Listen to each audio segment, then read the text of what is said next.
O que ocorre com as proposições após sua apresentação à Casa?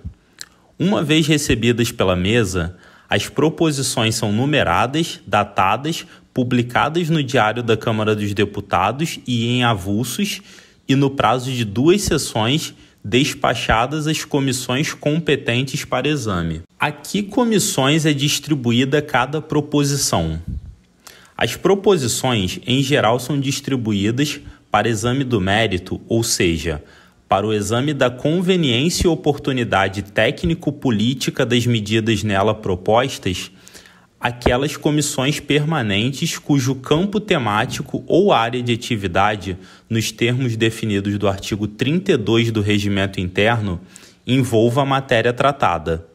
Além disso, toda proposição é distribuída à Comissão de Constituição e Justiça e de Cidadania, para o exame dos aspectos de constitucionalidade, juridicidade, técnica legislativa e redação.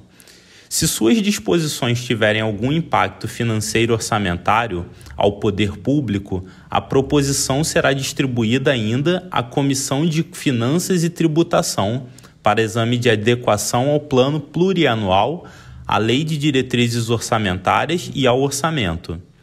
Observa-se que no caso da proposição tratar de matéria pertinente ao campo de atuação de mérito de mais de 4 comissões permanentes, a regra é diferente.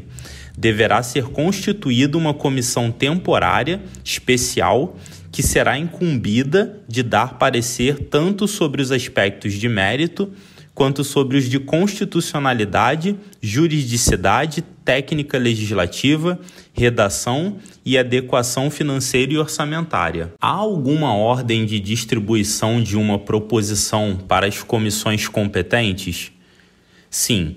O despacho de distribuição incluirá primeiramente as comissões competentes para exame de aspectos de mérito, em ordem crescente de afinidade temática.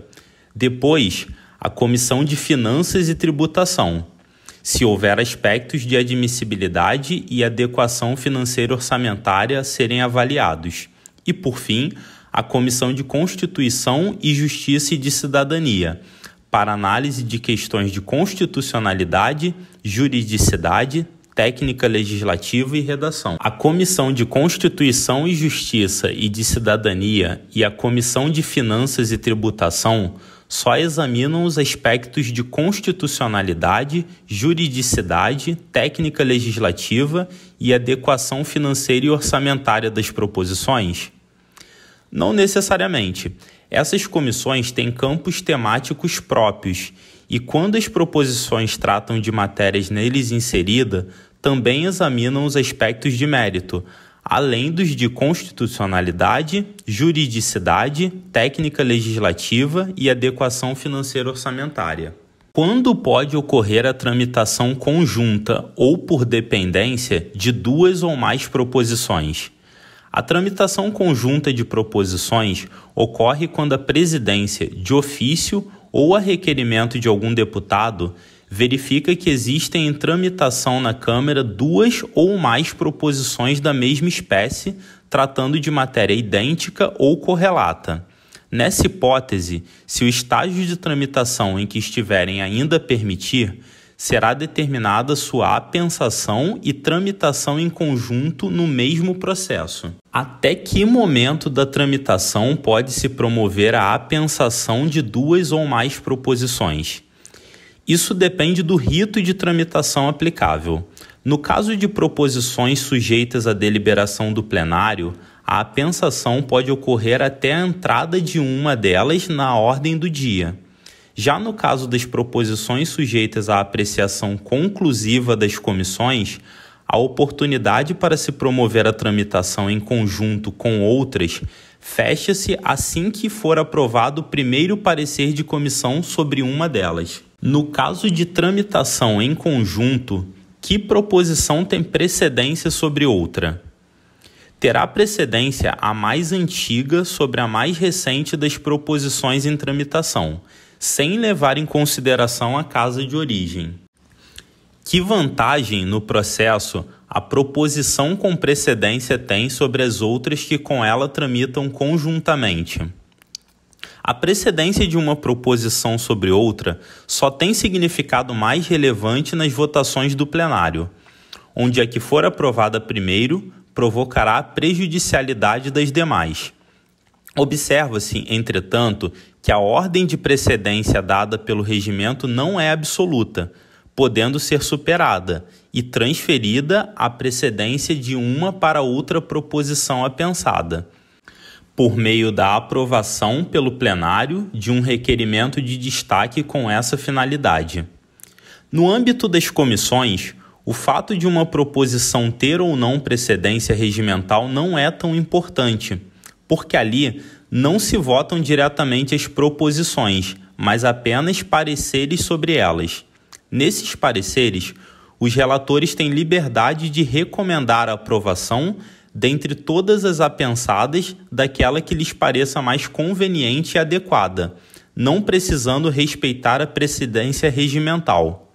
Há uma situação específica, entretanto, em que deter a precedência regimental pode fazer diferença, mesmo nos processos apreciados somente pelas comissões.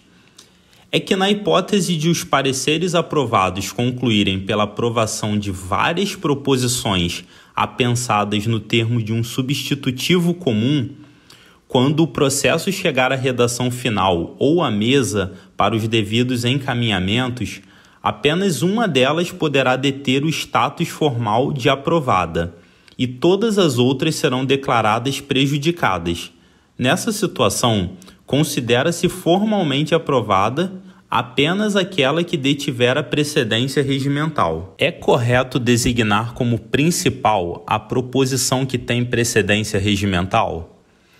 Embora seja muito usada na prática, a expressão proposição principal não é a correta para designar a proposição com precedência regimental sobre as demais. Isso porque proposições que tramitam apensadas são todas da mesma espécie, não fazendo sentido falar-se em proposição principal como se as outras fossem acessórias. Acessórias, num processo desse tipo, serão apenas as emendas eventualmente aprensadas a qualquer dessas proposições. O mais acertado é usar a expressão proposição com precedência para designar aquela que, por se enquadrar na regra regimental, identifica o respectivo processo, vindo à frente das demais. Como são os pareceres das comissões no caso de proposições apensadas? O parecer de uma comissão sobre proposições que tramitam conjuntamente é um só, embora deva haver nele referência a cada uma delas de forma individualizada, tanto no relatório quanto no voto do relator. É de se lembrar que um parecer pode concluir pela aprovação de qualquer das proposições que tramitam em conjunto, não precisando obedecer à ordem de precedência prevista para as votações de plenário. Pode o parecer também concluir pela aprovação de várias delas, ou mesmo de todas, na forma de um substitutivo comum.